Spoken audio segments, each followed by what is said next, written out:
Olá! Você está no Tanque Cheio, o podcast da Academia Corporativa Ali. Bom, eu sei que você já sabe, mas não custa lembrar. Esse é o maior podcast do segmento de postos de serviços do Brasil. E hoje nós vamos falar sobre o mercado de conveniência e, em especial, das lojas de conveniência da Ali Combustíveis. Bom, a gente queria lembrar que em 2021 nós lançamos a nossa rede de franquias A Esquina.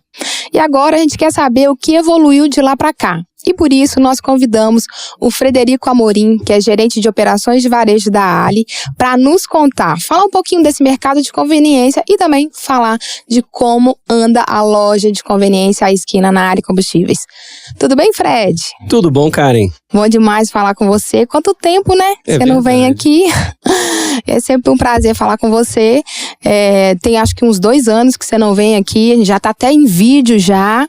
E vai ser um prazer bater esse papo com você para falar sobre lojas de conveniência. O prazer é todo meu e estarei sempre disponível sempre que você me chamar. A gente que participou lá do comecinho, né, do Tanque Cheio, e já se vão alguns anos, e é lindo de ver como esse projeto desabrochou, e você também se tornou uma comunicadora de primeira mão, tá? De parabéns. Obrigada, Fred, obrigada mesmo, ainda mais um elogio de você. Mas olha só, nós vamos falar sobre loja de conveniência, vamos falar sobre a esquina, que eu tenho certeza que você tem muita coisa para contar pra gente, mas antes, vamos dar um passinho para trás. Loja de conveniência é um mal necessário? Puxa vida, Karen. A gente tinha combinado, mas você já vem tacando uma pedra na vidraça, né? Na vidraça da loja de conveniência. Se é um mal necessário, que pergunta pesada. Não é um mal, mas é necessário. A gente brinca, né? E para muitos revendedores, durante muito tempo, essa frase, ela pairou no mercado. Uhum. Ela meio que representou uma evolução necessária, até mesmo dos próprios revendedores, né? Eles que eram operadores de postos de combustíveis, a partir do momento que eles passavam a ter no seu posto uma loja de conveniência, ele também necessitava se tornar um empresário mais versátil, né, mais versado no varejo de forma geral. Então ele que anteriormente cuidava de alguns produtos, né, a precificação, o estoque dos combustíveis líquidos, ele de repente passa a ser responsável por uma loja que eventualmente tem mais de 1.000 SKUs, né? E controlar o estoque de todos esses SKUs, controlar o preço de compra, o preço de venda, a exposição, ações de merchandising, ações promocionais e muitas vezes a gestão de food service, né? Que lá, quando as lojas surgiram, em meados dos anos 90, era algo complicado, porque a tecnologia do food service ainda era um pouco rudimentar, não era de todo rudimentar, mas tudo tinha que ser manipulado na loja. Então, da noite para o dia, ele meio que tinha que passar a aprender a operar uma sanduicheria, uma cafeteria, uma coisa dessa natureza, que era muito complexo, ainda é muito complexo, frente ao posto que anteriormente vendia poucos produtos. Então, ela meio que foi um mal necessário para poder tirar essa zona de conforto que o empresário estava acostumado e, eventualmente, isso veio junto também com uma redução nas margens do combustível, né, dos combustíveis, um mercado que se tornou cada vez mais acirrado. Então, ele acabou sendo um bem necessário e não um mal, para que esse empresário pudesse aprender, alguns a duras penas, outros nem tanto, já aprendendo com o erro dos outros. E por que não dizer as próprias companhias, né, as distribuidoras, que naquele momento também se tornavam franqueadoras de modelos de negócio, para todos evoluírem, aprenderem com as dificuldades e no final desse processo todos saírem mais fortalecidos. Então, ela foi então esse elemento que tirou todo mundo ali da zona de conforto para poder avançarmos e hoje a gente ter um varejo mais robusto, o posto de serviço ocupando um espaço aí no varejo como um todo, mais proeminente, né? Hoje a gente vê que inúmeras tipologias de loja, inúmeros varejos diferentes passaram a tentar dar uma colherada nesse pote, né? É verdade. Hoje você tem farmácias, você tem essas versões dos hipermercados, dos supermercados, eles também criaram as suas versões de lojas de bairro, até mesmo hoje pet shop, é um pet shopping, né? Virou um shopping center de não só produtos pro seu animalzinho de estimação, mas lá você compra inúmeras categorias também para nós, né, proprietários. Então você tem vários varejos que estão ali no caminho do consumidor, permeando as ruas, as avenidas, as esquinas, e o posto, se não tivesse passado nessas 2 últimas décadas por esse aprimoramento, né, por essa evolução que as lojas forçaram o empresário, e por que não dizer também as distribuidoras a evoluírem, talvez a gente tivesse perdido muitas casas nesse joguinho, a gente estivesse muito lá atrás. Então, de certa forma, sim e não, te respondendo, essa sua capciosa pergunta, se é um mal necessário, ela foi um bem mais necessário, que precisou acontecer para que hoje a gente tenha uma revenda mais forte, que dependa menos exclusivamente da venda dos combustíveis líquidos da pista. Exatamente.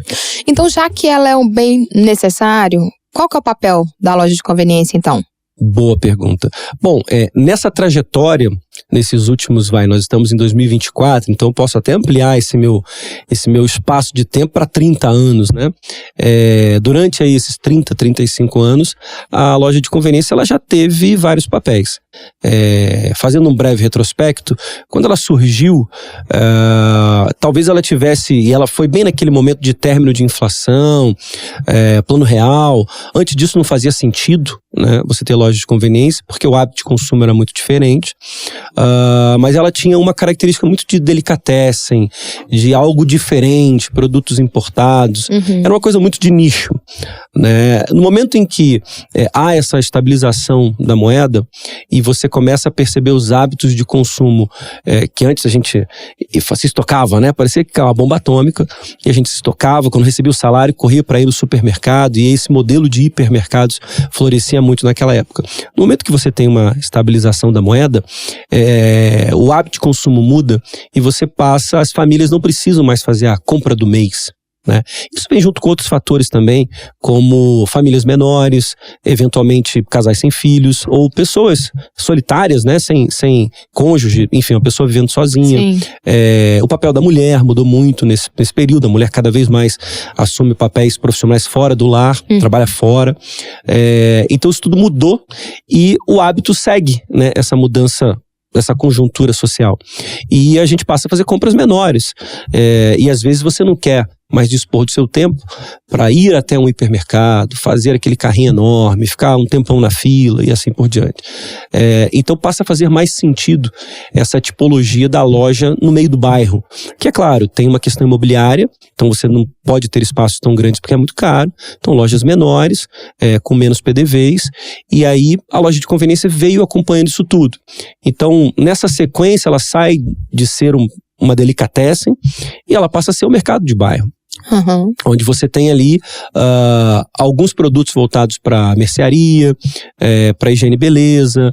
Era muito comum nos anos 90 você ver na gôndola lata de ervilha, milho, Nissin Miojo. Então essas categorias elas acabaram florescendo. Você tinha aquele mercadinho que não era comum você ter um mercado 24 horas e eventualmente a pessoa, até o nome, né, loja de conveniência, ela talvez esteja atrelado a isso. Você não tinha mais nada aberto naquele momento para você poder fazer uma compra de emergência. Então ela estava ali convenientemente aberta 24 horas no seu caminho. Você me convidava para a sua casa jantar, eu estava de mãos abanando, poxa, vou comprar um vinho, não era o melhor preço, talvez não tivesse todos os rótulos disponíveis, mas aquilo que tinha já me atendia. Depois a loja evoluiu novamente, porque esses mercados passaram a ter as suas versões de bairro, e essa invasão que eu comentei anteriormente de outros segmentos continuou evoluindo. As lojas, os mercados passaram, alguns deles a atuar 24 horas. Então essa questão da conveniência passou a ser muito difusa. Não era mais só a loja de conveniência que era conveniente. Inúmeros outros varejos também eram. Então até mesmo a questão do preço, que é aquele preço de oportunidade, deixou de fazer sentido, assim como também deixou de fazer sentido se você tem um pão de açúcar minuto no seu bairro, você não vai na loja de conveniência, porque, quer queira, quer não, a amplitude de linha, a variedade de produtos, aquilo ali é um supermercado e ele tem uma política de preço talvez mais agressiva. Então a loja ela se transmuta novamente e ela passa a focar mais em alimentação. Então as lojas deixam de ser uma delicatessen, evoluem para um mercadinho de bairro, até o ponto que elas viram praticamente uma cafeteria. E aí você vê ali nos anos 2010, um pouco antes, um pouco depois, o boom das padarias, né? Muitas lojas de conveniência se tornando também padarias, o que é excelente, porque eventualmente abastecer o seu carro você faz em média o quê? Uma vez por semana. Agora, comprar um pãozinho quentinho, ou todo dia de manhã, ou de manhã e de tarde, pro lanche da tarde, então você coloca o posto em outras jornadas de consumo com uma frequência maior, o que amplifica a relação daquele ponto de venda com o consumidor. E aí, eventualmente, até o próprio cliente do pão quentinho pode abastecer exclusivamente naquele posto e consumir outros produtos. E também há um avanço muito grande da tecnologia de food service. Então, você começa a ver equipamentos que permitem a produção na ponta, lá na loja, de uma alimentação de qualidade, com uma sensação, não é aquele salgado requentado, né, no micro-ondas, ou aquele feito num forno que depois que ele vai para a estufa, ele tem uma validade muito curta, depois de 4 horas ele já não tá bacana, ele não tá saboroso, cheiroso, não tá crocante, tá ruim. Então a experiência também evolui com tecnologia, então você passa a ter aí o forno de regeneração, você passa a ter produtos feitos para esse tipo de tecnologia e você permite uma experiência muito bacana, que não é diferente dos equipamentos que são utilizados numa Starbucks, ou enfim, uma cafeteria famosa, ou uma lanchonete famosa. E ela então dá outro triplo twist carpado, se adequa a essa nova realidade e ela passa então a servir como a lanchonete do bairro, né? Então você para abastecer e aí você começa a ter as pessoas trabalhando muito fora de casa com seus notebooks, etc. Ela vai se tornando aquele espaço onde eventualmente você tem ar-condicionado, conforto, segurança, iluminação e tem ali um café expresso de qualidade, tem um lanche gostoso, tem uma água, um refrigerante e assim por diante. Então, todos esses papéis já foram os papéis da loja de conveniência e, por incrível que pareça, o empresário teve que se adequar a isso tudo, porque você tem uma composição de loja diferente para cada situação como essa, você tem uma política de precificação dos produtos diferente, até mesmo horário de funcionamento diferente, então como se fossem negócios diferentes dentro do mesmo modelo que a gente chama de loja de conveniência. Então esses foram os papéis, e hoje talvez eu diria que até por conta aí dessa aceleração que aconteceu nos anos de pandemia, desse consumo mais próximo de casa, houve um boom, né, em todas essas tipologias de varejo que miram o varejo de proximidade.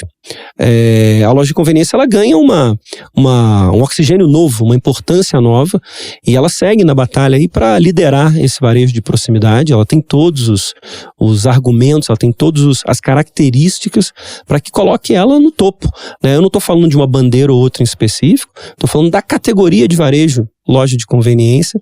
Ela está pulverizada em praticamente todas as esquinas, porque a gente tem 40 mil postos de combustível no Brasil, e a gente poderia ter 40 mil lojas de conveniência. Então a gente tem esse caminho, esse longo caminho a percorrer, que eu acho que todos só têm a ganhar, principalmente o consumidor final, mas muito também o revendedor que entender que isso é algo que valoriza muito o ponto de venda dele naquilo que ele serve nas jornadas de consumo para esses diferentes consumidores. Ele coloca o posto em mais jornadas e ele passa a ser considerado como um ponto de consumo quando você tem uma necessidade diferente apenas do abastecimento. Fred, você falou aí sobre delicatessen, cafeteria, mini mercado, o revendedor, o operador, ele sempre ganhou dinheiro igual, né? A pergunta que eu quero fazer é qual é a categoria que deixa mais margem assim para o operador? Uma boa pergunta, Karen. Não, ele não ganha dinheiro igual. Na verdade, a razão da gente dividir a loja em diferentes categorias não é só para dar um nome diferente e estar em cima da gôndola, se é ali higiene e beleza, se é bomboniere ou coisa parecida, né? É claro que tem essa função para você organizar a loja e para quem está navegando por ela, como se fosse no mini mercado, né? Eu quero comprar um sabão em pó. Então eu sei que naquele corredor, porque tá lá a categoria, enfim, higiene e beleza, limpeza e tal. Então ela tem, evidentemente, essa organização do espaço lógico da loja, mas o fundamento principal de você dividir os produtos em grupos é porque cada grupo, cada categoria tem um papel diferente. E esse papel acaba seguindo a vocação daquele ponto de venda Na medida que, se você é um mini mercado, e você vai privilegiar a exposição de produtos afeitos a essa característica. Então, higiene e beleza, mercearia, você talvez tenha menos food service e assim por diante. Quando você migra para uma cafeteria ou uma lanchonete, você vai ter um foco maior na categoria food service, o que vai implicar em talvez um número menor de gôndolas, uma exposição menor dessas categorias, que são produtos que ficam ali, né, em cima das prateleiras, e mais vitrines expositoras com doces, salgados e coisas de alimento, né? E se ganha dinheiro diferente, porque cada categoria ela tem uma função. Então, se eu te perguntar assim, bom, a maioria dos clientes que eventualmente entra numa loja de conveniência hoje em dia, ele até vai para pegar uma garrafa d'água, um refrigerante, né? É normal, natural, você está com sede, está abastecendo, vai ali, ou comprar um cigarro, né? Por que não? E ele presta um papel de produto de destino, como a gente chama.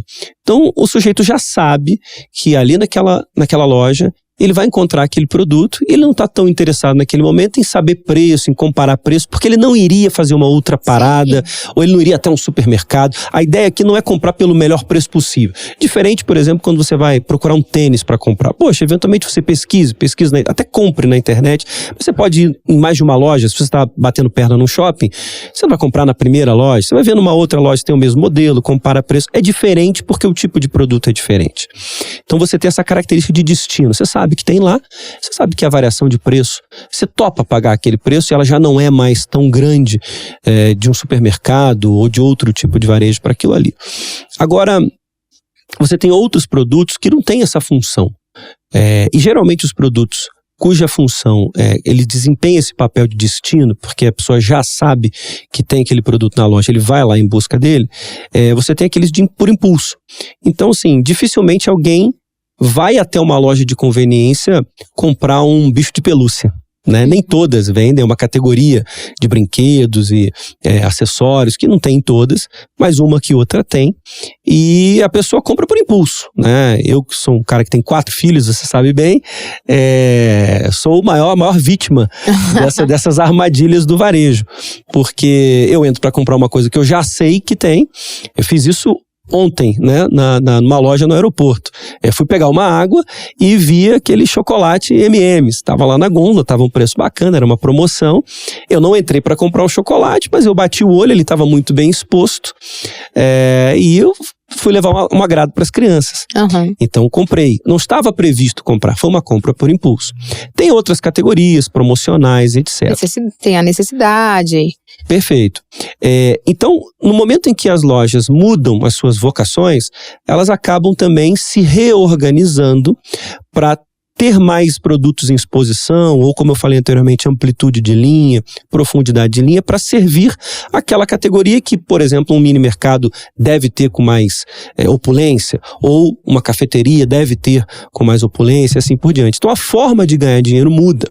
Mas esse bailado, o revendedor, o operador de conveniência, ele já deve estar acostumado.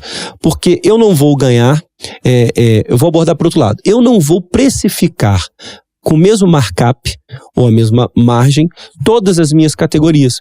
Porque vai haver aquela categoria que a minha intenção com ela é atrair pessoas para dentro da loja. Até porque tem muitas categorias cujos produtos têm um valor muito ancorado na cabeça do consumidor. E você sabe avaliar se aquilo é caro ou barato. Então vou voltar ao exemplo que eu dei. Se eu vou comprar uma água, uma garrafinha de 500 ml, ela vai estar por R$ 4,99, vai R$ 5,99. Se ela tiver R$ 9,99, eu tenho a sensação de que ela é cara. Agora, o bicho de pelúcia que eu dei como exemplo, eventualmente, qual é o valor? Quanto custa? Pode ser de R$29,90 até R$109, R$129, né? Então, assim, você não tem essa percepção. E vai muito daquele desejo de você olhar, ele está no seu caminho e assim por diante. Então, já é uma categoria em que você tem a tendência de fazer dinheiro com ela, de te dar margem de contribuição. O preço não está tão ancorado e você pode pegar esses incautos como eu no caminho e comprar e vender para ele aquele produto com uma margem muito bacana. Ele não precisa saber quanto que você pagou de preço de custo naquele produto. Então, esse bailado entre a disponibilidade de produtos, aonde eles ficam na loja, o que você faz com cada categoria em termos de precificação, qual papel que ela vai servir. Então, é normal você pegar um produto como um refrigerante ou uma cerveja e você promocionar. Até você faz uma pilha, você bota um cartaz, você chama pessoas que estão na pista do seu posto para ir consumir na loja porque chamou a atenção aquele preço promocional. Uma vez que ele chega lá para pegar aquele produto promocional, portanto ele está prestando um papel de atrair as pessoas, vamos supor que eu vou fazer um churrasco. Eu também levo o carvão, também levo outros itens e aqueles itens podem não estar com preço tão agressivo quanto aquele que me levou a entrar dentro da loja. Então é esse bailado que o revendedor tem que saber fazer para que no cômputo final a loja tenha uma margem de contribuição interessante. Por isso que eventualmente não se ganha dinheiro da mesma forma, mas se deve zelar para que no cômputo final você consiga atrair clientes e é óbvio que muitos deles vão entrar e vão comprar produtos de baixa margem de contribuição. Eventualmente o cigarro é um grande vilão, né? Tem muito revendedor que não gosta de vender porque não ganha dinheiro. Se houver um furto, uma coisa, fazem uma conta meio maluca de se eu perder um pacote significa a venda de 100 pacotes, enfim. Só que o cigarro é muito bom, né? Tirando a parte da saúde, tirando a parte ruim? Tirando a parte ruim, ele é muito bom porque ele é um driver muito relevante. Ele atrai muita gente para dentro da loja. A loja que tem que ser competente para ofertar, para que gere essas ocasiões de amor à primeira vista, né? Ele entrou para pegar um cigarro, mas ele viu um bicho de pelúcia, ele viu um M&M barato, ou interessante, ou ele viu algum item que despertou interesse e eventualmente aquele item... Vai ter uma compra adicional. Exatamente. A loja tem que ser capaz de enriquecer a cesta de compras, seja pela sua organização, pelo visual merchandising, itens que estão ali chamando a atenção do consumidor, ou até pela oferta dos atendentes, né? Tudo isso é um conjunto de coisas que faz com que no final a loja tenha um bom resultado e o revendedor, o operador, ganhe dinheiro. Bacana, Fred. Agora me diz uma coisa, é difícil lidar com a alimentação? Hoje você está fazendo perguntas, né, para me colocar na saia justa. Já foi mais, tá? Já foi bem mais complicado. Como eu disse lá no começo, era comum que as lojas elas tivessem que manipular, ou seja, preparar o alimento ali na hora. Até foi engraçado, porque eu tenho uma memória afetiva muito bacana com esse assunto, porque eu sou da época que, depois que a gente ia pra boate, pra balada, né, como diz, a gente passava numa loja pra fazer um lanche, lá pelas 4, 5 da manhã. E a gente já escolhia a loja de conveniência que ia pelo tipo de comida que a gente encontrava. E eu não vou citar nomes, Sim. mas acho que a nossa audiência vai reconhecer. E era muito tradicional você encontrar aquele cachorro quente que estava rolando a salsichinha ali em cima, você abria uma gavetinha, pegava o pão, você mesmo montava o cachorro quente, tinha uma maquininha de dispenser ali de chili, de nacho, botava uma batatinha palha. Nossa, isso fazia o maior sucesso. E isso era específico de um modelo de loja. A outro modelo de outra bandeira, ela já tinha uma pizza. Então era muito comum você ir lá, você botava a pizza num forno de esteira e ela entrava crua de um lado e em poucos minutos, em 1 minuto e meio, ela já saía prontinha e super saborosa do outro lado. Depois você teve uma bandeira que você tinha uma manipulação de fato muito intensa na loja e você fazia sanduíches magníficos, fritava batata, como se fosse, um restaurante de food service, um McDonald's. Você tinha aquela fritadeira, aquela cestinha, botava a batata ali, saía quentinha na hora. Só que isso tudo acabava levando uma necessidade de especialização de mão de obra, treinamento. A gente sabe que até hoje esse nosso segmento tem uma dificuldade grande para reter mão de obra, para aplicar treinamentos eficazes. Então isso tudo complicava o meio de campo, assustava bastante o revendedor, porque você tinha muito desperdício, né? O produto era fabricado ali na hora, então se não fosse consumido, eventualmente ele ficava impróprio e tinha que ser descartado. Esse desperdício significava perda financeira, além da necessidade de treinamento, além do controle de pestes e pragas, que ainda existe, mas é mais fácil hoje. A necessidade de seguir uma ficha técnica, porque era muito comum, a gente brincava de alguns varejos, se você fosse de tarde, o sanduíche era mais gostoso, porque ele tinha mais presunto do que no da noite, porque o sujeito que estava ali de tarde preparando, ele era mais boa praça, ele botava 3 fatias, 4 fatias, o da noite botava 1, botava 2, então você não tinha ali o que a gente chama de ficha técnica, ou tinha e ela não era seguida à risca. Então isso gerava uma deficiência muito grande no controle de estoque. Então tinha muita perda de várias formas. Então trabalhar com food service era um grande desafio. Se você piscasse, a sua lucratividade ela ia pro beleléu só nessas perdas. E a loja poderia ser multada, poderia passar por uma série de problemas sérios, porque estava lidando com alimentação. Depois evoluiu, né? O food service evoluiu, e eu já comentei aqui, surgiu o forno de regeneração, e ele teve um efeito bom e ruim, né? Igual a sua primeira pergunta. O bom foi que ele simplificou muito a operação lá na frente da loja, né, no PDV. É um equipamento muito simples de ser utilizado, ele tem um display, qualquer um pode escolher ali qual é o alimento que será preparado, é pré-carregada essa programação, e o forno sabe exatamente o que ele tem que fazer para poder preparar aquele alimento específico, né? Ele é um forno combinado. Então ele tem uma série de tecnologias e ele vai regenerar aquele alimento que vem congelado, porém pronto. Ele é feito numa fábrica, ele fica prontinho, bota ele no ultracongelador e ele parece criogenia, né? Pá! E congela aquela coxinha. E ela vai viajar aí, às vezes, 500 quilômetros, vai para outro estado, com um prazo de validade gigantesco, meses. Chega na loja, é armazenado também congelado, na véspera da utilização, vamos dizer assim, entrar em cena, ele é elevado à temperatura de refrigeração, ele fica refrigerado, porém com toda a aparência de pronto. Quando o cliente pede, basta o atendente colocar nesse forno de regeneração e o próprio nome do forno já diz o que ele faz. Ele vai regenerar as características de sabor, odor, crocância, textura, como se ele tivesse voltado àquele momento em que ele foi fritinho lá na indústria. E assim com produtos até mais sofisticados, pratos mesmo de comida, né, estrogonofe, outras coisas assim, ou sanduíches, o forno tem essa capacidade. Então simplifica muito, você tem simplesmente um produto que ele está mantido congelado, você expõe ele refrigerado e você só o regenera no momento de servir. Então facilitou bastante esse processo do food service. É claro que o cuidado no atendimento, eu falei muito do alimento, mas a gente tem o café, que também é um produto muito importante no mix da loja de conveniência, e tudo aquilo que envolve o ritual de servir, ele hoje passa a ser talvez aí o divisor da balança, né? O ato de servir uma bandeja bem montada, uma bela taça, uma aguinha com gás, um biscoitinho, né? Um petit feu do lado da xícara. Esse cuidado todo, ele vai diferenciando o negócio e vai aproximando, portanto, a loja que já fora aí outras, já prestou outros papéis no varejo, de uma cafeteria, algo realmente de qualidade, até para você poder ter uma margem de contribuição melhor, né? Você se posicionar como um varejo mais qualificado. Uma loja, ela pode até cobrar um preço mais elevado por esse serviço.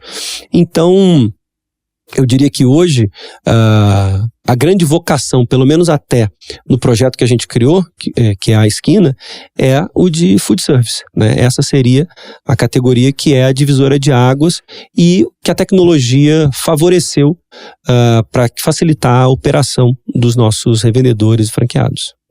Excelente, Fred. Uma aula, né? Eu falo muito, né? Desculpa. Não, muito bom. E assim, você é gerente de operações de varejo da Ali e você já desenvolveu e já lançou muitas iniciativas, né? Muitas estratégias para a Ali Combustíveis. O que tem de novo, né? Que você pode falar que a Ali tem apresentado para revenda? Bom, outra boa pergunta. A esquina está completando 2 anos e meio, né? Nós nos propusemos a fazer algo bem em parceria com os nossos revendedores. Então, a gente lançou a primeira loja depois aí de 2 anos de preparo, em novembro de 2021, e a gente foi muito zeloso ao acompanhar o andamento, a operação desta única loja. 6 meses depois, para testar um modelo ainda dentro do guarda-chuva da esquina, mas uma tipologia de loja diferente, em um ambiente diferente, ou seja, um posto com características bastante diferentes, a gente abriu a segunda. E assim a gente foi passo a passo até chegarmos a 12 lojas. Então a gente passou todo esse período, praticamente 2 anos e meio, abrindo diferentes lojas à esquina, que estavam previstas essas diferenças para testar diferentes modelos. Então, um posto em São Paulo, um posto no interior de São Paulo, um posto em Minas, no interior de Minas, um posto no Espírito Santo, com características diferentes, né? E aí, lembrando até que a gente saiu de licenciamento de marca para franquia. Também, né? Foi algo... E talvez até por isso vocês estão nesse processo de... Exatamente. Sentir, né? Isso, como é que... tem que ter muita responsabilidade. Porque a franquia sempre foi o compartilhamento de um sonho. Né? Então, um empreendedor criou um modelo de negócio de sucesso, floresceu, e em algum momento ele percebeu que ele poderia compartilhar esse sonho com outras pessoas, já tinha um valor de marca naquilo ali, um reconhecimento por parte do público, e ele começa a franquear aquilo ali, que pro lado dele é bom, porque ele acaba crescendo a sua rede com capital de terceiros e embarcando mais gente naquela missão, né? Isso aí seria talvez a definição de franchising. Quando você se torna, portanto, um franqueador, existe uma responsabilidade muito grande, porque você embarcou um franqueado naquele teu sonho, né? Naquele negócio que você desenhou. Então existe aí uma troca muito intensa, e a gente resolveu levar isso muito a sério. A gente, por exemplo, acompanhava mensalmente, no detalhe, os resultados dessa loja piloto e depois das outras lojas que vieram sendo abertas. Na verdade, a gente faz isso até hoje. Como a gente ainda tem uma rede pequena, 12 lojas à esquina operando, a gente acompanha mensalmente. É claro que temos o time de campo, os consultores que estão lá toda semana, traçando ações, debatendo sobre o resultado com o franqueado, o revendedor, mas a gestão, inclusive a diretoria da empresa, se envolvia nessas reuniões. Formamos um comitê para ouvir a opinião dos franqueados e para ir aprimorando, porque uma coisa é você fazer um desenho na prancheta, outra coisa é ele ser entregue para um operador e aquilo nascer, virar realidade. Então a gente acompanhou e colhia os feedbacks desses franqueados, os pilotos. E como eu te disse, tinham perfis variados de empresários e de postos, para que a gente pudesse colher as impressões num universo mais amplo possível, que representariam a nossa rede Ali como um todo. Passamos, portanto, 2 anos nessa situação, então mais um processo longo de aprendizado e de aprimoramento desse modelo. Fizemos muitas mudanças, não foram poucas, mudanças de layout, mudanças de produto, né, mudanças junto a fornecedores. Aquilo que inicialmente parecia que funcionaria muito bem, algumas coisas na vida real evidentemente não se materializaram, outras nos surpreenderam. Então isso tudo foi feito a 4 mãos com a nossa revenda, colhendo muito a opinião e de quem está ali na linha de frente fazendo e ouvindo suas dificuldades. Mas uma coisa, 2 coisas foram muito bacanas, e a principal delas é que o cerne da esquina que é o foco no food service, que era a aposta que a gente fez, ele se consolidou. Hoje, dessas 12 lojas operando, em 11 delas, o food service é a primeira categoria da loja, em termos de participação no mix de venda. E nessa, que nem posso dizer que é o patinho feio, porque o food service está em segundo lugar. Especificamente, é uma loja num posto, numa região de classe média, talvez média baixa, onde há um consumo de tabacaria muito elevado, e a tabacaria, portanto, é a primeira categoria. E o food service em segundo lugar por um percentual muito pequeno. E ainda assim, além de prestar aí um papel muito importante na participação das vendas, a margem é exatamente aquilo que a gente imaginava. Então, o pitch que a gente fazia é que o modelo de loja, seus equipamentos, a sua disposição física, a organização dela, que você sabe bem, né? A gente brincava que ela tinha um caminho guiado. Sim. Então, a pessoa transitava pela loja, e todas elas, independente da tipologia, do tamanho, tinha uma lógica própria de caminhar por dentro da loja, que era um caminho que ele praticamente tinha que seguir, porque a loja evoluía daquela forma e ele se deparava com o food service. Isso deu muito certo, fazendo então com que o food service ficasse em primeiro lugar praticamente todas as lojas, e também tinha a questão da margem de contribuição. A gente tinha um pitch que a média das lojas de conveniência existentes, de todas as bandeiras, era de 30% a 35% de margem de contribuição. A gente queria levar em 10% esse patamar. A gente queria que uma loja esquina provesse uma margem de contribuição de 40% a 45%. E, para nossa felicidade, a gente cumpriu isso em todas as lojas. Então a gente pode dizer que em todas essas, independente da questão da tabacaria ou não em primeiro lugar, você tem uma loja com uma margem em média 10% acima do que a categoria de lojas de conveniência no Brasil hoje provê para todos os seus operadores de diferentes bandeiras. Então isso é o que nos deixa muito feliz. E agora, 2024 é o ano da expansão, é o ano do grande rollout. Para você ter ideia, eu disse para você que até hoje a gente tem 12 lojas operando e a gente já tem mais do que o dobro disso de contratos assinados previstos para abrir esse ano. Muitas delas agora, nos próximos meses. Nosso time de engenharia, nosso time de campo está correndo para poder executar todas essas obras e lojas para a gente poder, então, agraciar aí. Foi engraçado, Karen, porque a gente teve uma solicitação muito grande de revendedores de todos os lugares do Brasil, e no início a gente estava restringindo em quais praças a gente abriria para poder fazer esse laboratório de forma mais controlada. E tinha muita gente pedindo, né? Vinha visitar, via e tal, e queria no seu posto, eventualmente estava numa área muito distante, a gente não conseguiria talvez, dentro daquele manto de cuidado que a gente tinha nas lojas piloto, naquele momento falou, não, isso aí é dar um passo maior que a perna, segura sua onda aí que a gente já chega aí.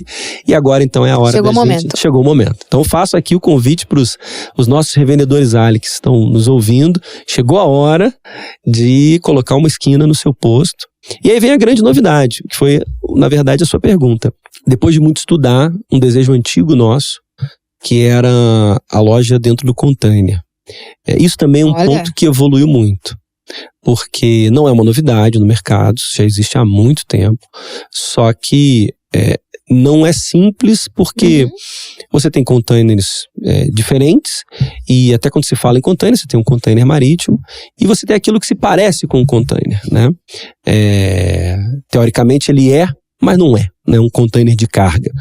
Mas ele pode ser colocado na boleia de um caminhão e levado para qualquer lugar, ele tem aquelas mesmas características, você consegue um pé direito mais alto, você consegue uma adaptação melhor. Então a gente conseguiu desenvolver, junto a diversos fornecedores, alguns modelos padrão, então de containers maiores, ou como é que você monta esse Lego, né? Eu quero uma loja de um único container, 2, 3, eu quero um meio container que seja o estoque, um outro meio container que seja o banheiro. Então virou um quebra-cabeça de fato, que agora está aí na agulha para a gente servir aos nossos revendedores.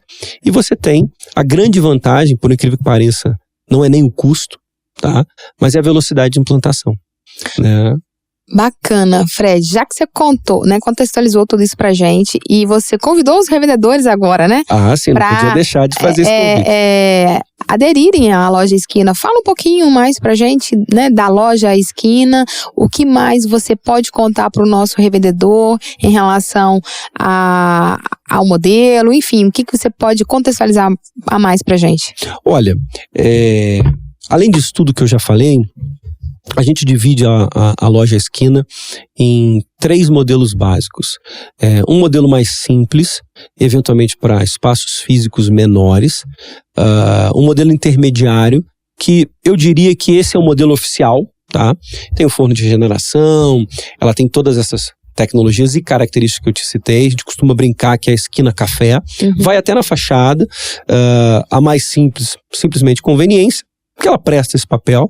Ela não tem, talvez, os equipamentos necessários para atender o consumidor em todas as suas jornadas. Ela é um modelo mais simplificado para um revendedor que tenha um posto de menor fluxo, mas quer ter uma conveniência, ou alguém que tem uma capacidade de investimento mais reduzida. Então a gente tem esse modelo de entrada, que pode inclusive depois sofrer um upgrade. Tem esse modelo oficial, que eu brinco que é o café, ele vai até na fachada escrito café e conveniência, que está muito mais para uma cafeteria, você tem um food service mais robusto. E por fim, mas não menos importante, a gente também tem a padaria. Então é padaria e conveniência. E aí você já tem outros equipamentos e você tem a capacidade de fazer pão quentinho toda hora, né? Aquela bisnaguinha, o pão francês, produtos de panificação também feitos na hora, para poder servir a comunidade do entorno e ser a padaria do bairro. Então, quer dizer, então tem para diferentes tamanhos, né, modelos, o revendedor pode escolher, tem um container também que você contou, Exatamente. Né? Pra gente também. Então o revendedor não tem mais essa desculpa que não cabe no negócio dele, não né? Tem. Se ele tiver 2 vagas de garagem disponível ali na pista do posto, ele já pode ter uma esquina. Então, na verdade, a gente quis cercar por todos os lados e também dar oportunidade. Nós temos uma rede muito heterogênea, né, Karen? Então, todo revendedor Ali, independente do cidade no interior, capital, ele tem a possibilidade de ter uma loja esquina. E, de novo, eu reforço que a gente teve uma responsabilidade muito grande em fazer que a loja não representasse mais uma fonte de custo, mas sim uma oportunidade de receita. Então, tudo foi medido, tudo foi calibrado para que não pesasse no bolso do revendedor. Então, a gente tem uma política de royalty que são fixos, né? Não é um royalty variável. Então, se ele erguer muito o faturamento, não significa que ele pagará um royalty mais salgado. Ele vai pagar o mesmo valor sempre, um royalty fixo. O que muda é por tipologia, porque dependendo da tipologia, se é uma loja simples, se é uma loja café, se é uma loja padaria, ela vai requerer uma atenção maior da Ali, enquanto franqueadora, para poder prestar uma consultoria. E o nome do jogo aqui é execução. Então, é óbvio que para o futuro, a gente quer ter muito mais parcerias, ter muito mais produtos proprietários, ter muitos lançamentos, muitas promoções, mas para isso a gente tem que ampliar a nossa rede. Por hora, o nosso foco e o que o revendedor que tiver uma esquina pode esperar é um apoio muito grande na gestão da sua loja, do seu negócio, que é o que a gente percebe que falta no mercado como um todo. Às vezes é aquela brincadeira, né? Você não sabe nem andar e estão querendo que você voe. Então te dão uma promoção magnífica, coloca na televisão, coloca no rádio, vai para a internet, mas a execução mais básica e trivial, o revendedor, o operador, o franqueado, ele não tem ninguém pegando na mão dele e ensinando ele a organizar a loja, a precificar a loja, entender sobre pricing na loja de conveniência, entender sobre gestão de estoque, entender sobre gestão de pessoas. E é isso que, neste momento, é o foco da esquina. É o famoso back to basics. Eu quero te ensinar a fazer o básico muito bem feito. E eu vou garantir que você vai ganhar dinheiro. Garantir não, porque franchise, franquia, é um contrato, é uma relação de meios e não de fins. Então, eu estou te dando a ferramenta. Se você operar como eu estou te dizendo, e eu vou te auxiliar, há grande chance de você ter um resultado operacional positivo. Então, o nosso foco é esse apoio à operação do revendedor. No momento em que eu tiver uma rede maior, mais robusta, aí sim, além disso, isso nunca deixará de ser foco, a gente vai também ter muitas novidades em termos promocionais, parcerias, produtos proprietários, forma de pedir online, esse tipo de coisa que o mercado já está praticando.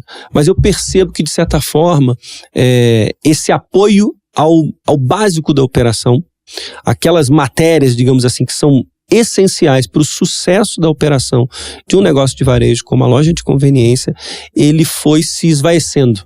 Então, é muito comum uma franquia entregar muito recurso, entregar muitas promoções, entregar muito investimento e esquecer de que esse cara, às vezes, até o mês passado, ele vendia apenas gasolina, etanol e diesel no seu posto. Então, a gente precisa ajudar esse empresário a ele dar essa mudada de cabeça, mudar a forma de gestão, aprender ferramentas novas e se tornar um varejista. Excelente, Fred. A gente está chegando agora no final do nosso episódio, infelizmente, mas você deu uma verdadeira aula aqui. Então, se o revendedor ainda tinha dúvidas sobre loja de conveniência, acho que pode agora, contar conosco, né, não tem mais. E você contextualizou muito, né, da loja de conveniência, falou como que o operador pode rentabilizar mais, deu opções, né? A gente hoje tem a esquina, então você deu as opções também. Então, o que você poderia deixar agora pra gente como recado final pro revendedor? Talvez para aqueles que já operam e aqueles que tinham dúvida em relação a esse modelo de negócio. Olha, como recado final, é só reforçar o que a gente veio falando, de que se você quer um negócio que fidelize clientes, tem até uma máxima que diz o seguinte, Karen, negócios que vão florescer, que fidelizam cliente, que geram uma relação que vai além da simples troca, te dou dinheiro, você me dá produto ou serviço, mas gera uma relação, são negócios que vão proporcionar ou uma economia de dinheiro, ou uma economia de tempo, ou vão proporcionar um momento de prazer. E dificilmente, num posto de gasolina, num posto de combustível, você vai prover alguma dessas três coisas para o consumidor. Por mais que você pratique um preço muito agressivo, isso não vai ser bom para você, porque sua margem vai ser baixa e os custos operacionais são altos, então você se coloca numa posição de risco de, no final do mês, você fechar no vermelho. Então, com o preço do combustível, não dá para brincar. Então, possivelmente, você não vai ser uma experiência barata, né, para o consumidor abastecer, e se for, possivelmente o serviço não vai ser primoroso, isso vai ser um mal necessário. Olha, eu abasteço daquele posto que é o mais barato, mas realmente a experiência é péssima, né? Então não é isso que a gente quer. Então o posto em si, com o produto, com a pista, com o produto combustível, qualquer um deles, ele não vai conseguir gerar essa relação. Rapidez também não é algo, até porque o momento de abastecimento, ele já não nos toma tanto tempo. Ele não é algo como um hipermercado que você tem que entrar numa fila, passar horas andando por várias gôndolas. Então, já não é algo que incomode tanto. É claro que a gente, nessa sociedade atual que a gente vive, todo mundo quer tudo para ontem. Então, sim, né, o momento do pagamento, aquela que a gente brinca do frictionless, né? Então, eu quero, para mal e mal pensar, tá pago, né? Então, aproximar o meu relógio, aproximar o meu smartphone, não quero nem sacar minha carteira ou cartão de crédito, por aproximação ou por tela, o que quer que seja. Mas isso já virou lugar comum. Então, rapidez já é algo também intrínseco ao momento de consumo de combustível, né? Se for muito lento é que é estranho. Mas, de forma geral, não toma mais do que 5, 10 minutos. E a gente cai na última, que é o momento de prazer. Eu conheço algumas pessoas que adoram o cheirinho da gasolina, né? Então talvez isso proporcione um momento de prazer. Ele abre o vidro ali e fica dando aquela cafungadinha no cheirinho que tá de gasolina. Mas não é isso que a gente está procurando. Então, de forma geral, o que eu quis te dizer? Que a pista de combustível, propriamente dito, ela não vai cumprir nunca um desses três pilares, que são os três. Então, imagina você, empresário, você vive daquilo ali, você botou todo o seu dinheiro naquilo ali, às vezes as gerações. Como é que você se sentiria sabendo que o seu negócio, ele não proporciona economia de dinheiro, economia de tempo e nem um momento de prazer para o seu cliente? Aí sim você é um mal necessário. Sim. A pessoa para ali porque ela precisa, não porque ela quer. Agora vamos pensar comigo, quando você tem uma loja, ou até mesmo uma troca de óleo, tá? Troca de óleo funciona muito bem para isso também. Que proporciona um ambiente aconchegante, uma iluminação específica, uma temperatura, às vezes está aquele dia quente, você entra na loja de conveniência, ela está fresquinha, tem um cheirinho de café no ar, um cheirinho de pão de queijo. Aquilo ali é um momento de prazer, é um momento de descompressão, é um momento que eu consigo sentar e relaxar, sair daquele caos do trânsito, do dia a dia, da pressa, da correria. E aí você consegue, então, eventualmente até fazer com que ele ganhe tempo. Você tem um Wi-Fi, o cara precisa fazer uma atividade num site, marcar uma consulta e tal. Ele tem um momento em que ele consegue fazer isso, consegue agilizar a vida dele. Vamos falar aqui em português, claro. Agiliza as coisas. Então, a loja de conveniência, ela consegue cumprir esse papel de ou proporcionar uma economia de tempo, porque você não teve que ir no supermercado comprar eventualmente o vinho do primeiro exemplo para ir no jantar na casa da amiga, consegue muitas vezes gerar uma economia de dinheiro, porque você não vai ter que estacionar em outro lugar, pagar um outro estacionamento, ou um flanelinha, ou mesmo fazer uma compra mais substancial para não pagar o estacionamento no supermercado. Enfim, você consegue resolver rapidamente seu problema. Os preços que as lojas de conveniência hoje praticam já nem de longe são tão exorbitantes quanto já foram no passado, até porque a logística de entrega evoluiu muito, a questão do last mile, né? Você tem aí muitos centros de distribuição mais próximos, você faz só aquela última milha ali com um veículozinho urbano que consegue transitar durante o dia. Então, barateou muito a questão da logística de entrega. Então, você pode ter preços na ponta, até para volumes de mercadoria menor, muito competitivos. Ou seja, a loja de conveniência, ela consegue, pelo menos um desses 3 pilares, ela consegue cumprir. Na minha opinião, o principal deles é proporcionar um momento de prazer. Então, se você é revendedor, hoje faça essa reflexão. Você está num negócio que é somente a pista, você não tem nenhum desses 3 pilares atendidos, então o seu negócio tem uma chance menor de fidelizar e, por conseguinte, de florescer. Você sempre vai ser vítima das circunstâncias. Você sempre vai estar sujeito àquele posto no bairro que ofende os preços da micro-região. Você vai ter que seguir esse cara ou não, mas vai ver seu volume baixar, ou se baixar o preço vai ver sua margem baixar. Você sempre será vítima das circunstâncias e você vai estar na mão dos outros. No momento em que você tem um negócio que gera fidelização, ele pode nutrir a sua pista, como a gente também deu o exemplo, né? O sujeito vem porque ele gosta de comprar pão ali, ou tomar um café da tarde, ele acaba abastecendo apenas ali. Não faz sentido algum ele ir para outro posto abastecer. Então, até porque gera economia de tempo, né? Então, com uma loja de conveniência bem operada, não só você pode ter um resultado operacional muito melhor, como você pode fidelizar ao seu ponto de venda. A sua esquina, né? A esquina mágica, que foi o pitch da esquina lá atrás, né? Um ponto na cidade, um ponto no caminho que resolve várias dores, várias necessidades daquele consumidor. E aí isso sim fideliza. E a gente vive um cenário de competição acirrada e eu acredito que todos os revendedores têm muito interesse em fidelizar os seus clientes. Então a minha dica é abram os olhos para isso. Hoje já não é tão complicado assim, principalmente pela evolução do food service. E quando você tem um modelo muito desenhadinho, testado, que é um modelo de franquia, vale a pena, eu diria, vale a pena apostar, mas não é nenhuma aposta. Você não está rolando dados. Você vai a algo que é muito mais certeiro, porque você tem ali um respaldo de um orientador, que é esse franqueador, que vai te ensinar, né, o caminho das pedras de como operar com sucesso.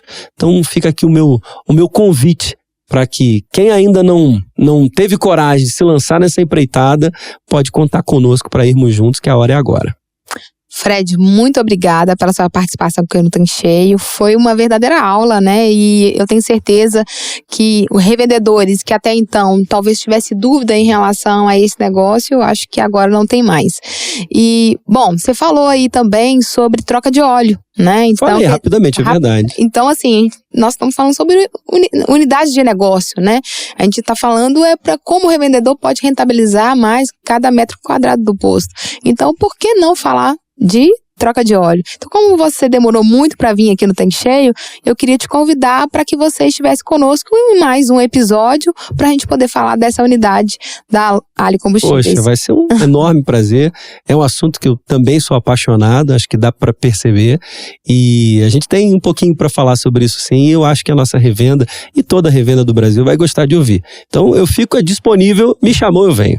Obrigada, Fred. Muito obrigada mesmo. Obrigado a você, Karen. Mais uma vez, parabéns pelo Tanque Cheio, pelos números impressionantes que esse podcast atingiu e, de fato, a sua lembrança pertinente no início de cada episódio, né? Vale lembrar, é o maior podcast do segmento de postos-serviços do Brasil e, se pesquisar direitinho, se bobear, do mundo, hein? Obrigada, Fred. Realmente é um canal que tem crescido cada vez mais e essa é a responsabilidade que a Ali tem, de levar conteúdo cada vez melhor para o revendedor, para ajudá-lo a ter mais sustentabilidade no negócio. Maravilha. Pessoal, então é isso. Eu convido vocês para assistir o próximo episódio. Nós voltamos aqui com o Fred para falar sobre lubrificantes e troca de óleo. Então é isso, por hoje é só e até a próxima semana. Tchau, tchau.